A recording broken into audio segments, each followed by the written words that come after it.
पश्चिमी पाकिस्तान और पूर्वी पाकिस्तान क्या अब अमेरिकन इन्फ्लुएंस में आ जाएंगे? क्या ये अमेरिका के दो बाजू बन के काम करेंगे? सेंट मार्टिन के चलते क्या शेख हसीना को बांग्लादेश से भागना पड़ा? क्या है ये सेंट मार्टिन जिसकी आज बांग्लादेश के पूर्व प्रधानमंत्री शेख हसीना ने अपने एक स्टेटमेंट में जिक्र किया है? ये समझने की जरूरत है। एक बड़ा खतरा है, अगर उनकी बात को बिल्कुल फेस वैल्यू पर लिया जाए तो डेफिनेटली ये भारत की सुरक्षा के पॉइंट ऑफ व्यू से एक बड़ा खतरा है, क्योंकि Saint Martin Bay of Bengal में एक आइसलैंड है और इस आइसलैंड को अमेरिका मांग रहा था।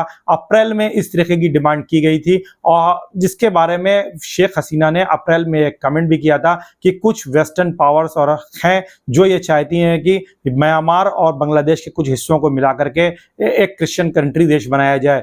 ये निश्चित रूप से एक बड़ा सवाल भारत की सुरक्षा के लिए उभर करके आया है, क्योंकि अमेरिका अगर बे ऑफ बंगाल में आकर के किसी आइसलैंड पर कब्जा कर लेता है तो डेफिनेटली पूरे हिंद महासागर पर वो नजर रख सकेगा। साथ ही साथ वो बंगाल की खाड़ी पर उसकी जबरदस्त पकड़ हो जाएगी। वहां अमेरिकन बेड़े आके रह सकते हैं, टिक सकते हैं और वो चाइना के साथ साथ भारत को भी कंट्रोल कर सकता है। भारत की सुरक्षा के लिए एक बड़ा खतरा होगा। ये ध्यान देने वाली बात है, क्योंकि सेंट मार्टिन का जिस तरीके से शेख हसीना ने जिक्र किया है ये एक बड़ी बात है। एक दूसरी बात भी हमें आपके साथ करनी है। शेख हसीना ने अपने स्टेटमेंट में ये भी कहा है कि वो बांग्लादेश लौटेंगी। अब इसके चलते बांग्लादेश में एक उथल पुथल है। बांग्लादेश में शेख हसीना के जो अवामी लीग है वो भी सड़कों पर लोग उतर आए हैं। उन्होंने सेना की कुछ टुकड़ियों पर भी हमले किए हैं, उसमें कुछ सैनिक घायल भी हुए हैं। क्या बांग्लादेश गृह युद्ध की तरफ बढ़ रहा है? और ऐसी स्थिति में बांग्लादेश में जब गृह युद्ध की स्थिति बनती है अगर, तो फिर भारत के इंटरेस्ट बड़े पैमाने पर वहां एट स्टेक हो जाएंगे और भारत को यह देखना होगा कि भारत कैसे इसमें इंटरवीन कर सकता है, अपने इंटरेस्ट को कैसे प्रोटेक्ट कर सकता है।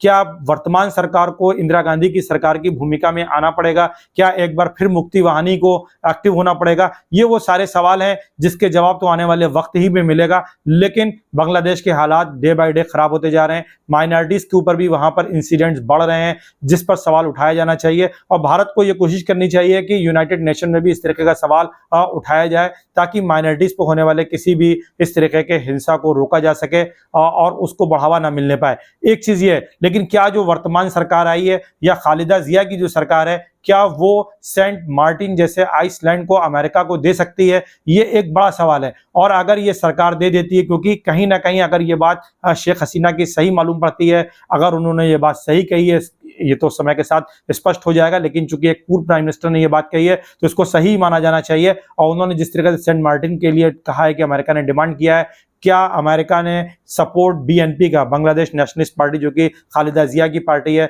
जमात इस्लामी का समर्थन इसी आइसलैंड के बदले में तो नहीं किया है? क्या ये जो रिवोल्ट हुआ है जिस तरीके से शेख हसीना के खिलाफ छात्रों का, क्या इसके पीछे अमेरिकन CIA का हाथ था? वहां का पैसा लगा हुआ था और उसमें ISI का भी हाथ था, पाकिस्तान भी पीछे से खेल खेल रहा था। ये वो सारे सवाल हैं जो भारत की सुरक्षा के लिए बहुत ही महत्वपूर्ण है। और एक बड़ा इंपॉर्टेंट सवाल उठता है कि अगर अमेरिका अपना प्रेजेंस यहां बना लेता है, बंगाल की खाड़ी में उसके फुटप्रिंट आ जाते हैं, तो डेफिनेटली भारत की सुरक्षा और क्वाड का क्या होगा? ये भी वो सवाल है जिसको देखा और समझा जाना चाहिए।